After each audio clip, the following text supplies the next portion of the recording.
Hey everyone, thanks for tuning in. This episode is brought to you by my course, Rest Assured. If you've been struggling with falling asleep, or staying asleep, or just not waking up feeling well rested, you've come to the right place. Cognitive behavioral therapy for insomnia, or CBTI, is the gold standard intervention in the management of insomnia. Rest Assured is a digital course that walks you through CBTI, step by step, with everything you need to succeed. Each of the 6 weekly modules guides you through some important background information for the different techniques, explores the evidence based techniques in detail, provides multiple examples of exercises so you can find the one that works for you, and reviews the work you've completed since the last module. And Rest Assured is just not another DIY left to your own devices, but rather, you get direct access to me, a board certified sleep physician, in twice monthly office hours, where you can ask me face to face any questions you may have about the course material. So check out www.wellrestedmd.com/RA to learn more. That's wellrestedmd.com/RA, or just head to the homepage and click on courses to learn more. Enjoy the episode. Hey there, friends and neighbors. You're listening to the Well Rested Podcast, episode number 10, Soothe the Racing Mind. I'm your host, Dr. Joshua Lennon. What if you never had to put up with an unwanted thought or feeling ever again? Wouldn't that be a lifesaver? Today, I'll show you how this is not as far-fetched as it may seem. Mind racing. Racing thoughts. Unwanted thoughts. Automatic thoughts. Unpleasant imaginings. Your brain is busy. In fact, it seems to be trying to stay busy against your will, often by filling the airwaves with nonsense, with fluff, with horrible things, with the banal, with what ifs, and basically anything that it can grasp, all seemingly without your permission. How are you supposed to deal with that? I mean, it is you, it's your mind and no one else's, but how are you supposed to rein that in? What a daunting and overwhelming task. How can you take back control of your own mind? The answer, my friend, is rather simple. Practicing intention, attention, and doing so with love. Hogwash! Baloney, you may say. What a load of magical hippie flower power new age nonsense. And yet, this is true. The common theme here is simplicity. The tasks, the notions, the best practices for sleep, all simple, but not necessarily easy, and can be rather difficult to accomplish. And nothing is quite as difficult as changing your mind, no matter how simple the process may be. So, how do you soothe the racing mind? Start with love. Yes, that love. Begin with compassion, with an open mind and an open heart. You did not want this. You didn't ask for, beg for, or plead for a racing mind, seemingly out of control. You just find yourself here, in this situation, here and now. The ultimate outcome of billions of years of life struggling to survive, inheriting traits that may have once served a purpose long ago, or just have been hanging along for the ride. This nature combined with your nurturing, how you were raised, what you learned from your parents, teachers, peers, society, media, culture, all how to think, what to do, reinforced and practiced over the years of your lifetime. You had no choice in being bestowed this monkey mind, no choice in selecting your genes, no choice in selecting your parents or how you were raised. So you find yourself here, like the rest of us, enveloped in the common human experience of a mind with a mind of its own. You are not alone. Billions experience the same thing every day. Understanding that, approach this with some compassion for yourself, with a little bit of love for yourself for having this all happen to you. Willingly accept that this is happening to you. No need to fight or resist it. With love and understanding, be open to it. Just let it be. With curiosity, just notice what your mind is doing. Shine a light and just monitor what your thoughts are doing. Just notice. Observe. Be curious. What do you learn about your thoughts? Like Schrodinger's cat, does the act of observing change your thoughts? Is it weird to think about thinking? Keep this intention to allow whatever happens to happen. Intend to just let it be. Try not to judge yourself for your thoughts. Try not to scold yourself or feel ashamed or boastful. Just intend to let them be. If, while intending to just observe your stream of bubbling thoughts with curiosity, at some point you get pulled in by the quixotic stream of consciousness, do not worry. This is normal. Just hold the intention to let it be. Remember that your brain was forged gene by gene to help your ancestors eons ago, not designed to make it easy to thrive in the 21st century. It is normal for the mind to think, to drift off, and tackle some other new thought, and then another. If you find yourself pulled along with a particular thought, do not be concerned. This is normal. Just try to keep the intention to let it be.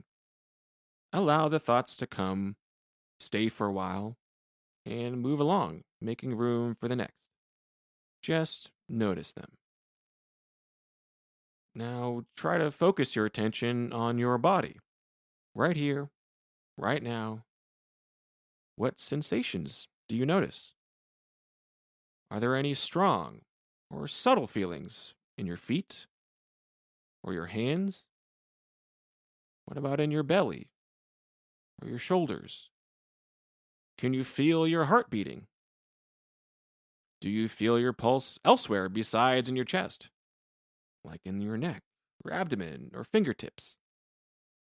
Can you feel the sensation of your breath? What can you sense about your breath most noticeably? Perhaps it's at the nostrils with cool air streaming in. Perhaps it's the subtle movement of your shoulders when you inhale. Perhaps it's at your belly, gently swaying in and out with each breath. Pay attention to your breath.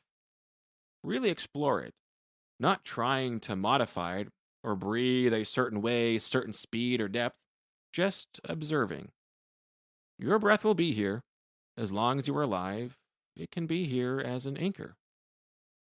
Whenever you find yourself wandering away, distracted by a thought or emotion, planning, ruminating, try not to worry. No need to judge. This is normal. Simply bring your attention back to the breath. In fact, every time your mind does start to wander off again, as it is wont to do, this provides you an opportunity to practice focusing your attention back to the simple, ever-present breath. The more practice you get, the better your skill can develop. The more you notice your mind wandering, the more you get to practice the skill of focusing your attention. The more you practice the intention of acceptance, the more you practice the skill of attention, the easier it becomes. The more automatic it becomes. And the less automatic mind racing becomes as a result of cultivating your loving intention for attention. In case you could not tell, this is one way to cultivate mindfulness. Dan Harris calls mindfulness seeing what's going on in your mind at any moment without getting carried away by it.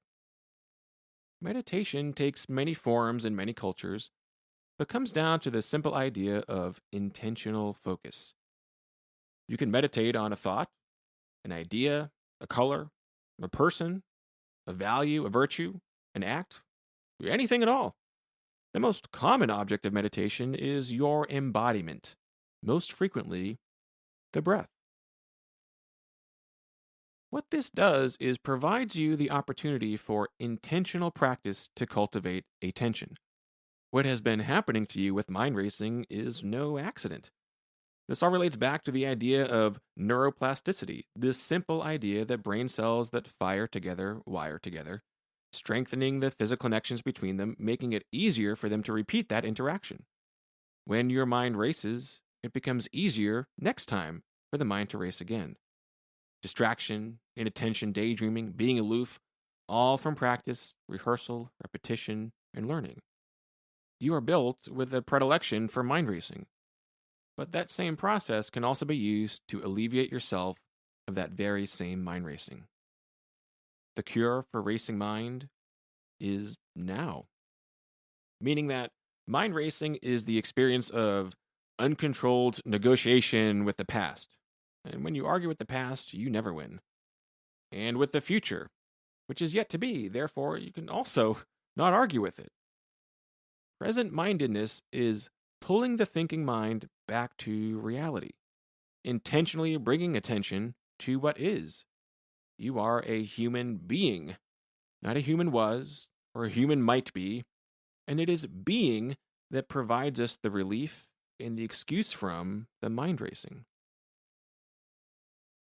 As we, like many of you, struggle through the current virulent economic and social phenomena of 2020, my wife and I often repeat to each other, it's hard to be human.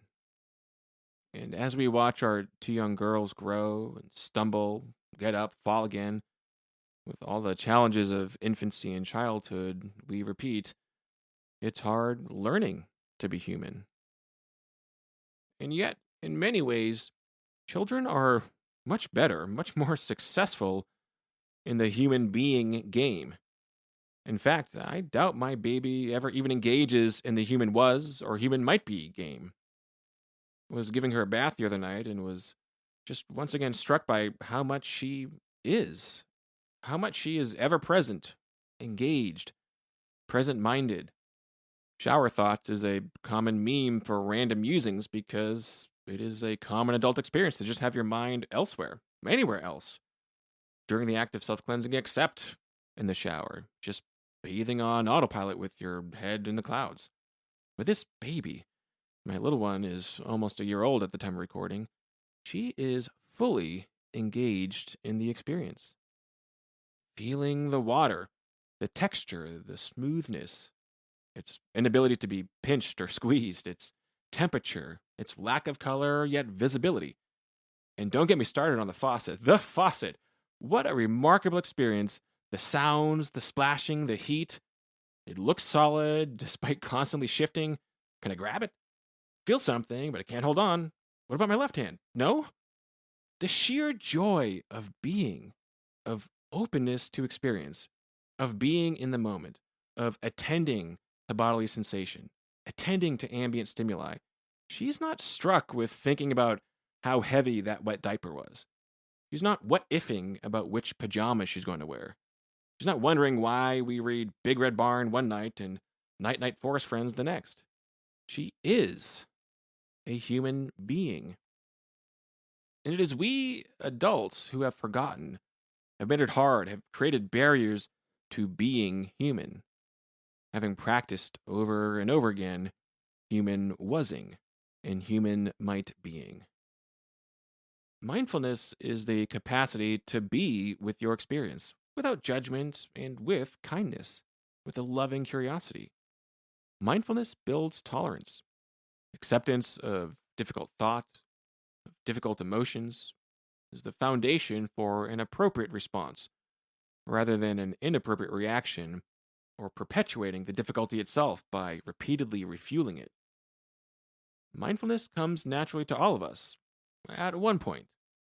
But as we grow and get better at thinking, and better at bending time with our thinking, confusing thinking about the past and future with productive effort, we as adults have wased and will bead our way out of our natural present mindedness we all had in childhood.